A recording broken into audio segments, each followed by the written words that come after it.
En 1931, une ordonnance prévue pour Madagascar et Mayotte régissait la propriété foncière, un texte de loi jamais respecté à Mayotte.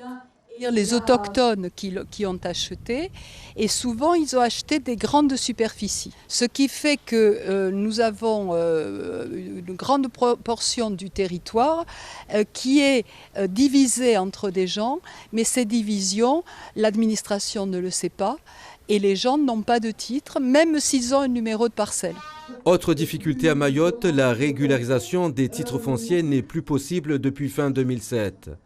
Et selon la commission d'urgence foncière, les 2/3 du domaine titré sont affectés de dysfonctionnement. Donc le régime a changé en 2008 et les gens ont disposé de 3 ans entre 2005 et 2008 pour déposer leurs actes sous seing privé et régulariser le titre conformément à la procédure donc ancienne, et ils ne l'ont pas fait. Juridiquement parlant, il n'y a pas vraiment de moyens pour le régulariser, sauf obtenir une décision du tribunal.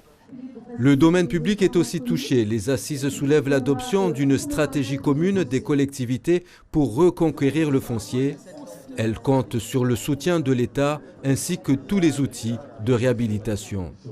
L'accompagnement, c'est avec les outils déjà existants de type ANRU pour la réhabilitation urbaine, mise en œuvre de la loi Elan pour la démolition des bidonvilles, mise en œuvre de l'aménagement par les femmes ou régularisation et titrisation des propriétés par la CUF. Donc l'ensemble des outils sont en fait au service de la stratégie, et c'est la stratégie qui permet de bien utiliser les outils.